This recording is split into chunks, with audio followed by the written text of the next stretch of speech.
Seba. Ya. Muy buenos días, muy buenas tardes, estimados estudiantes. En este caso es una clase o video que va a explicarnos brevemente el funcionamiento del tercer poder del Estado, que es el poder judicial, ¿ya? Caracterizar los elementos que le dan forma y corresponde a la semana 26. ¿Ya? La semana pasada lo que abordamos como contenido fue el sistema Duhon, el sistema que se utiliza para calcular cupos, ¿ya? O mejor dicho, en términos generales, el sistema de elección en Chile. ¿Qué tipo de sistema eleccional existe? Mayoría absoluta, mayoría simple, y el sistema de elección proporcional, que es el sistema Duhon, que fue el que le dimos un poquito más de vuelta al asunto, porque tiene de por medio un cálculo matemático que explicamos cómo se realizaba.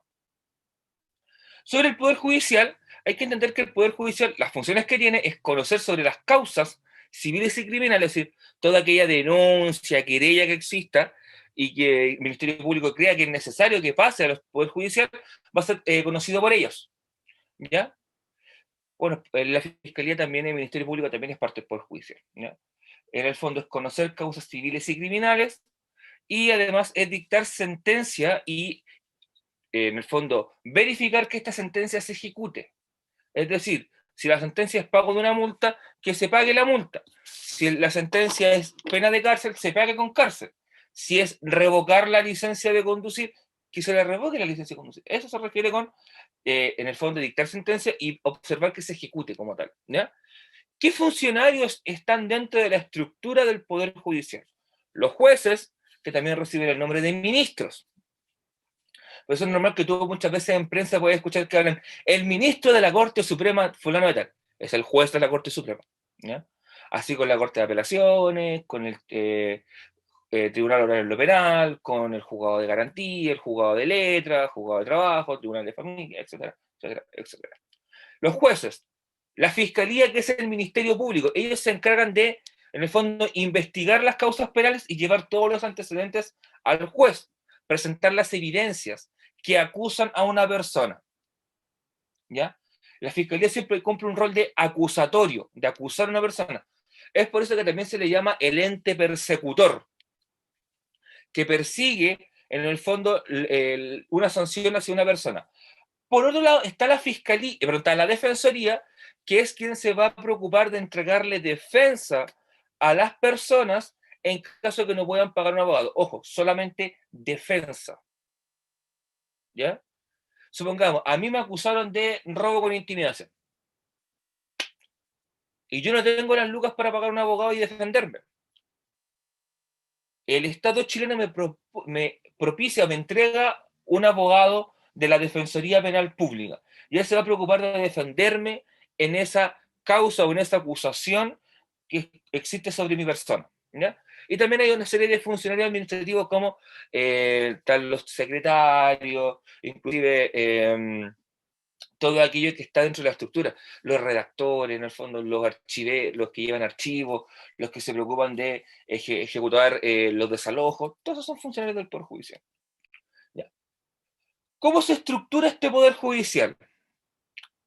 Vamos a ir desde la base a la cima, es decir, desde lo más básico a lo más superior o lo más complejo a la última instancia.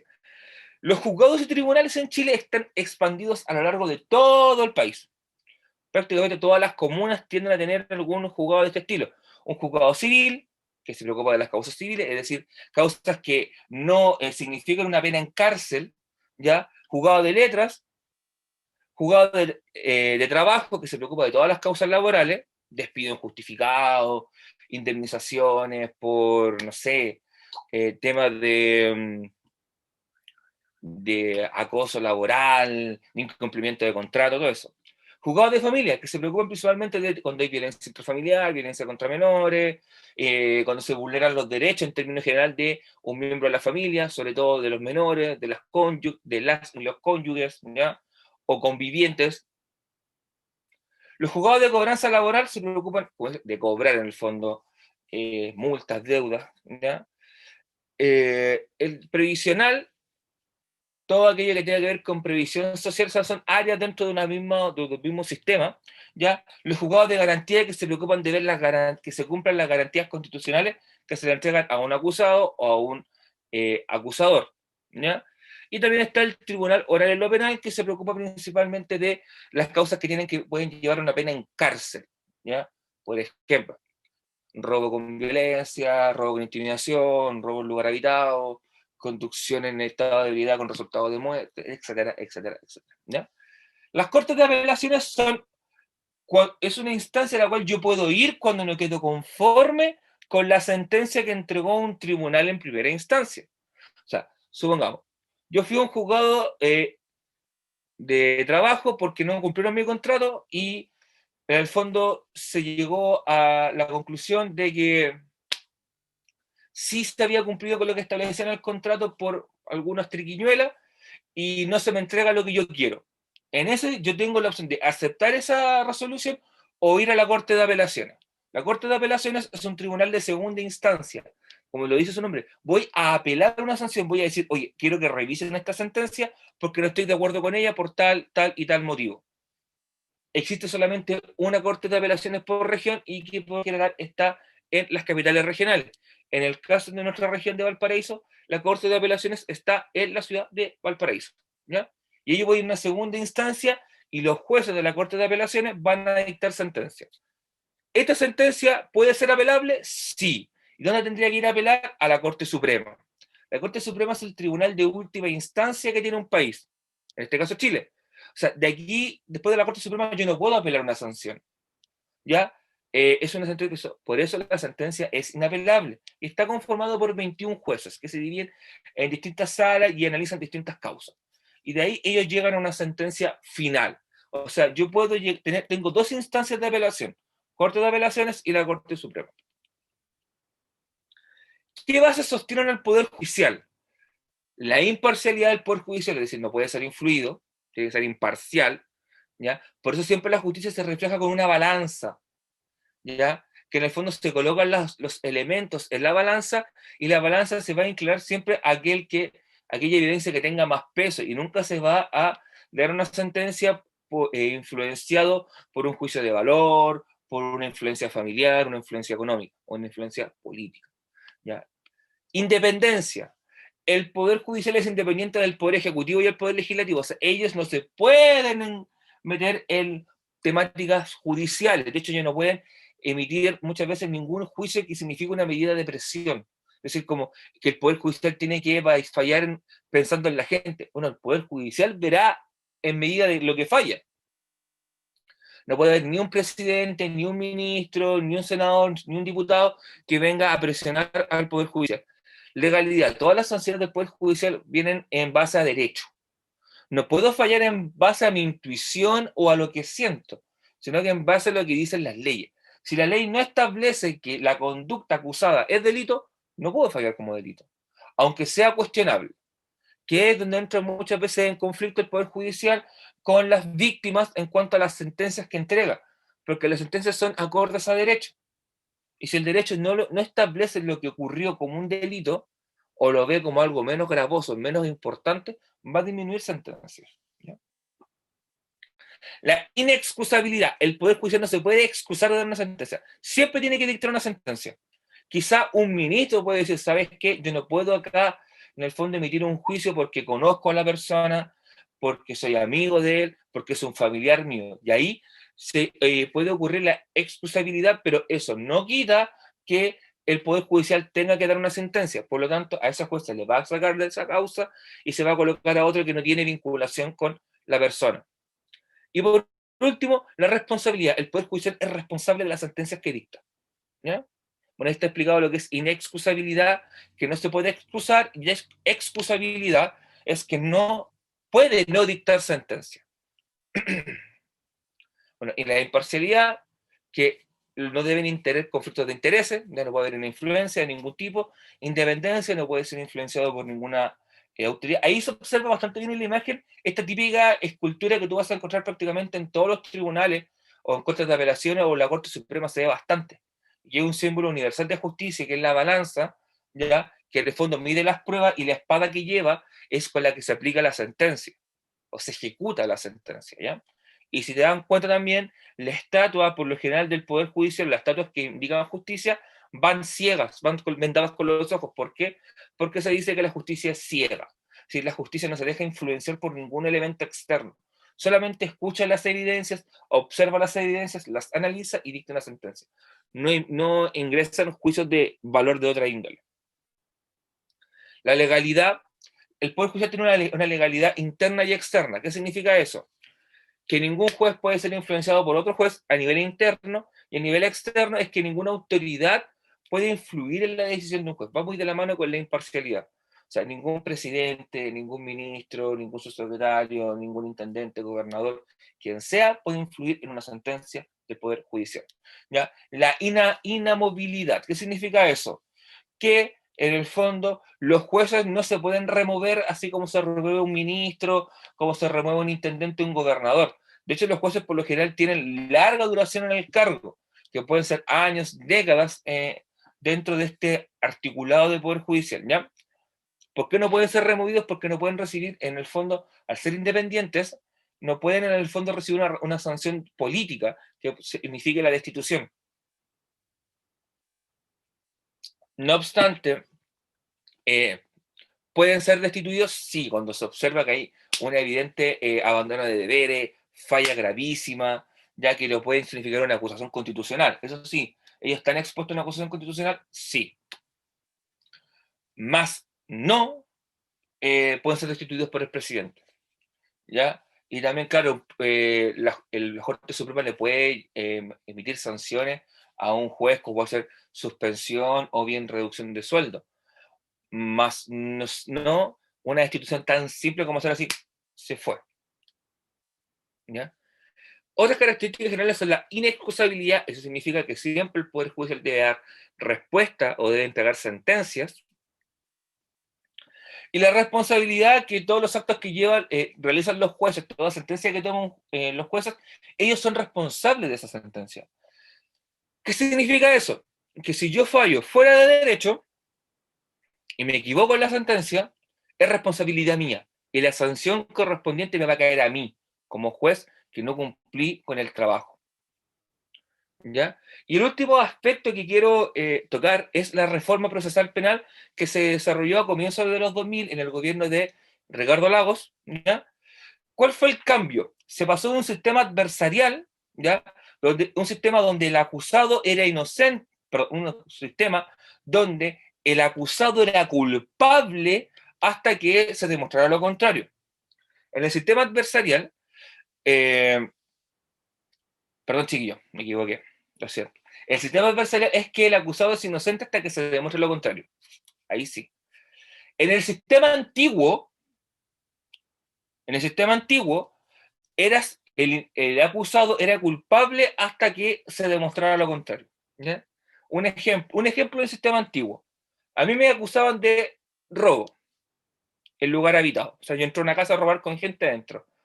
Yo como acusado tenía que demostrar que yo no había entrado a robar esa casa. Pues mientras yo no demostrara eso, yo era considerado culpable de robo en lugar habitado. Lo que significaba que yo estuviese detenido todo ese tiempo, lo que se llamó por mucho tiempo en el sistema antiguo la detención por sospecha, que se acababa cuando se demostraba que yo no había cometido un delito. En el sistema actual, que es este adversarial, es al revés. Yo como acusado soy inocente hasta que se demuestre lo contrario.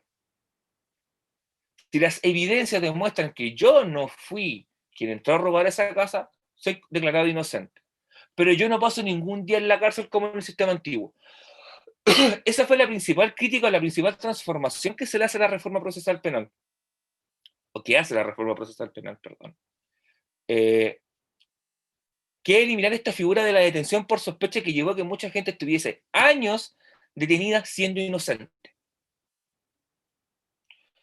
En la institucionalidad que surge con esta reforma procesal aparece la figura de la fiscalía. La fiscalía es quien lleva toda la investigación judicial. El juez no lleva ninguna investigación judicial y no pide ninguna pericia a las policías.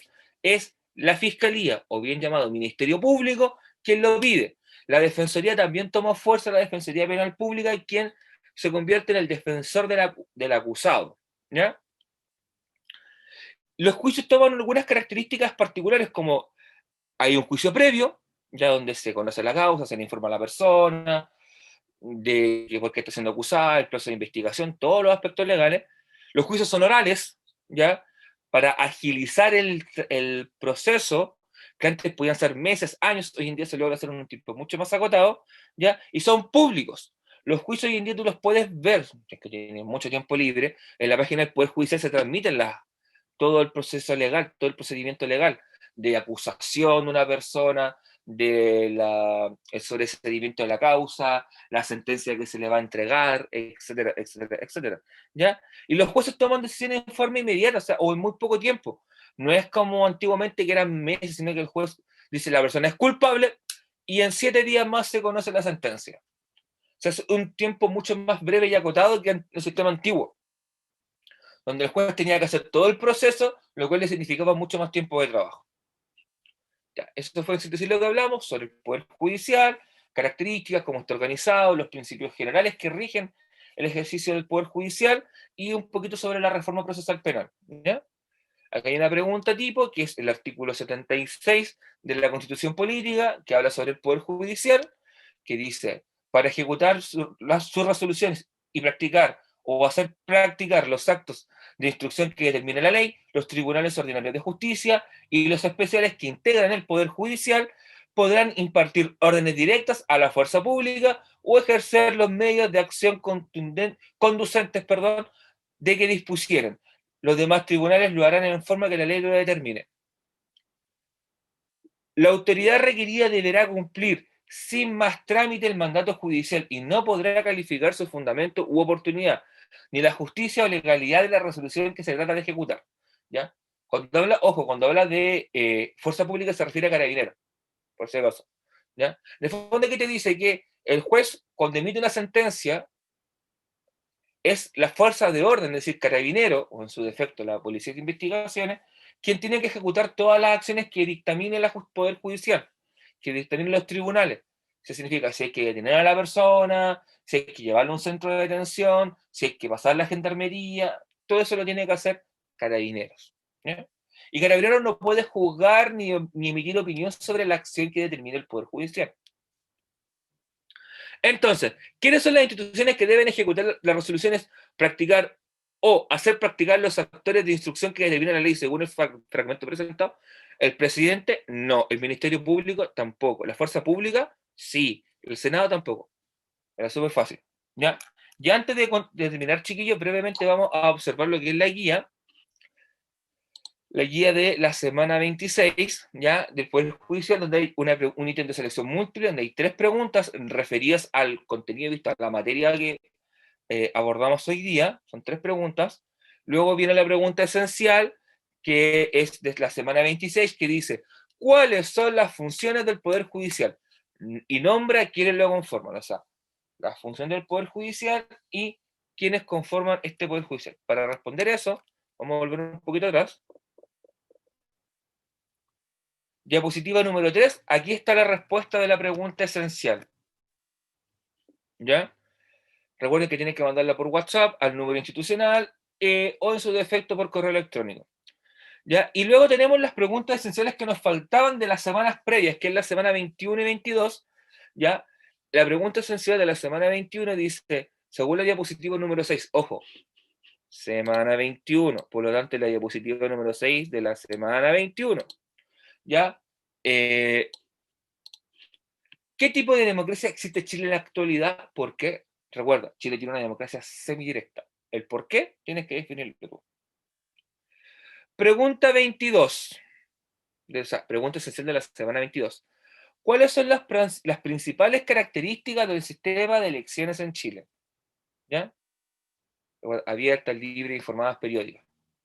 Lo escribes ahí. Eso sería, chiquillos. Recuerden mandar las preguntas esenciales, por favor.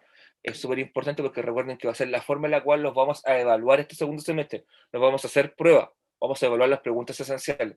¿Ya? Y probablemente sean hasta un par de semanitas más, 2, 3 semanitas más, a todo reventar. Si lo hace antes y tenemos buenas calificaciones, podríamos dar el año por terminado, chiquillos. Eso, un abrazo, que estén muy bien, cuídense y nos estaríamos viendo la próxima semana. Chau.